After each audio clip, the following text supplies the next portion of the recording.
আসসালামু আলাইকুম ওয়া রাহমাতুল্লাহি ওয়া বারাকাতুহু। সকলে কেমন আছেন?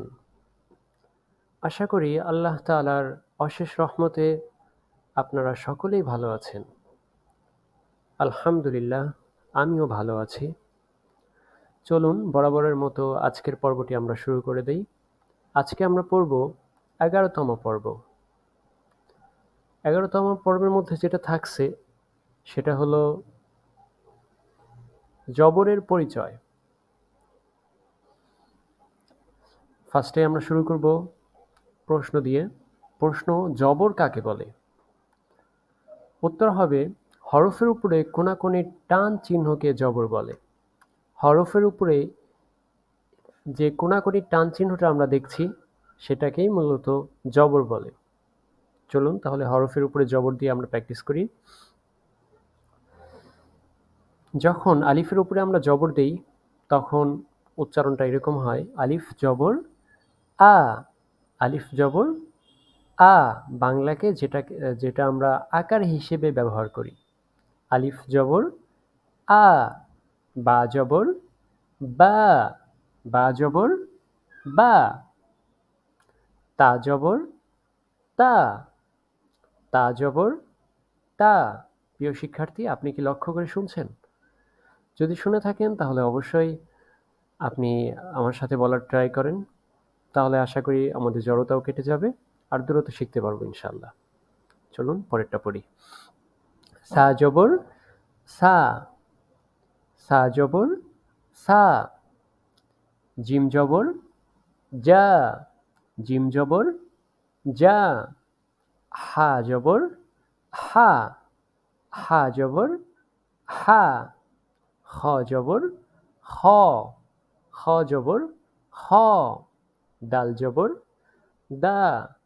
দাল জবর দা।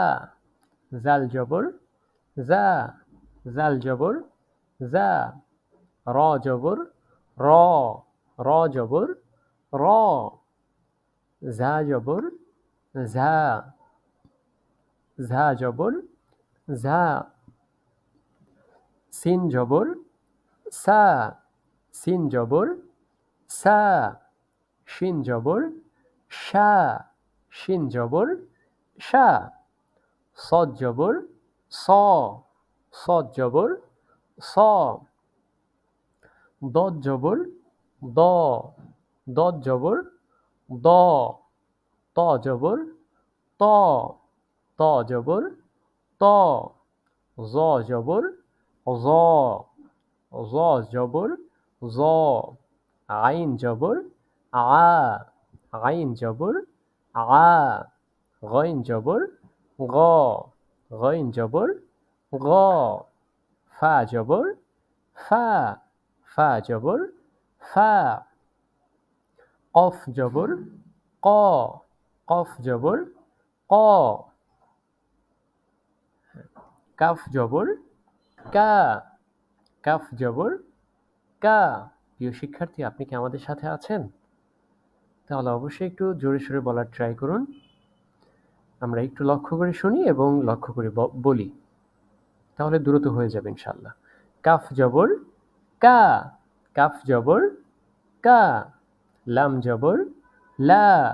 লাম জবর লা। মিম জবর মা। মিম জবর মা। নুন জবর না।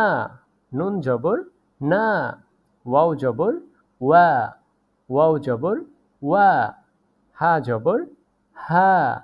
হা জবর হা। হামজা জবর আ। হামজা জবর আ। ইয়া জবর ইয়া। ইয়া জবর ইয়া। প্রিয় শিক্ষার্থী, আজকের ক্লাসটি আমাদের এই পর্যন্তই। আমরা যারা বুঝতে পেরেছি আলহামদুলিল্লাহ, যারা এখনও বুঝতে পারিনি তাহলে তাদের জন্য আমরা তারা এই ক্লাসটা বারবার আবার টেনে টেনে দেখতে পারেন। আশা করি দ্রুতই বুঝতে পারবেন ইনশাল্লাহ।